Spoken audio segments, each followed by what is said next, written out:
আজি আন্তঃৰাষ্ট্ৰীয় নাৰী দিৱস সমগ্ৰ বিশ্বৰ লগতে গোৱালপাৰা জিলাৰ বিভিন্ন ঠাইতো আন্তঃৰাষ্ট্ৰীয় নাৰী দিৱস পালন কৰা হয়। গোৱালপাৰা জিলা আৰক্ষী বিভাগৰ উদ্যোগত জিলা সংৰক্ষিত আৰক্ষী ছাউনীত নাৰী দিৱস কাৰ্যসূচী ৰূপায়ণ কৰা হয়। এই উপলক্ষে আয়োজিত নাৰী সুৰক্ষা সম্পৰ্কীয় সজাগতামূলক সভাত অনুষ্ঠিত কৰা হয়। জিলা জ্যেষ্ঠ আৰক্ষী অধীক্ষক নৱনীত মহন্তৰ আদৰণি ভাষণেৰে আৰম্ভ হোৱা সজাগতামূলক সভাখনত সমাজৰ অৰিহণা যোগোৱা কেইবাগৰাকী মহিলাক সম্বৰ্ধনা জনোৱা হয়।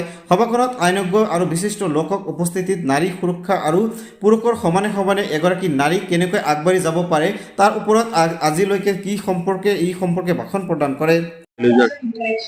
বিভিন্ন মহলে চৰকাৰৰ লগতে বিভিন্ন ডিপাৰ্টমেণ্টে চেষ্টা চলাইছে। আজি আপোনালোকে ছাৰ নাৰী সন্মান জনালে কেইবাগৰাকী মহিলা মানে আন্তঃৰাষ্ট্ৰীয় নাৰী দিৱস উপলক্ষে আজি গোৱালপাৰা জিলা উদ্যোগত আমি গোৱালপাৰা নগৰ কলেজৰ সহযোগত আমি এখনতে মিটিং অনুষ্ঠিত কৰিছোঁ।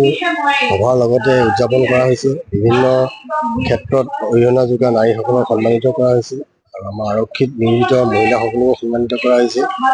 আমি গোটেই বিভিন্ন স্তৰত সমাজত প্ৰত্যেকটো স্তৰত থকা আমি ব্যক্তিসকলক যাতে আমন্ত্ৰণ কৰিছোঁ, তেখেতসকলৰ মত বিনিময় কৰা হৈছে আৰু আমি নাৰীৰ যিখিনি শক্তি, নাৰীৰ যিখিনি অৱদান সেইখিনি আমি চেলিব্ৰেট কৰিছোঁ আৰু আশা ৰাখিছোঁ আগন্তুক দিনতো আমি যি ইয়াত লোৱা প্ৰচেষ্টাটো আৰু যিটো আমি এটা বাতাবৰণ সৃষ্টি কৰিব বিচাৰিছোঁ, সুৰক্ষিত নাৰী এটা স্থান, বিশেষকৈ গোৱালপাৰা নগৰ সমগ্ৰ অসমতে আমি সুৰক্ষিত স্থান আমাৰ দ্বাৰা, আমাৰ লগত সহযোগিতা কৰা নাৰীৰ দ্বাৰা আমি এখন সুস্থ সমাজ গঢ়িব পাৰোঁ য'ত নাৰী সদায় নিৰাপদ থাকিব পাৰে আৰু তেওঁলোকৰ নিজৰ জীৱনত অগ্ৰগতি কৰিব পাৰে। আমাৰ সমাজখনত যিটো তেওঁলোকে অৰিহণা যোগাই আহিছে, কাৰণ নাৰী বুলিলে প্ৰথমতে মা, নাৰী বুলিলে আমাৰ ছোৱালী, নাৰী বুলিলে আমাৰ পত্নী, তেওঁলোকৰ অৱদানৰ কথাকে আমি শেষ কৰিব নোৱাৰোঁ। তেওঁলোকে সমাজখনত যি অৱদান দিয়ে নাৰীয়ে, সেইটো পুৰুষে সিমান দিব নোৱাৰে, কিন্তু আমাৰ সেই বস্তুটো আমি উপস্থাপন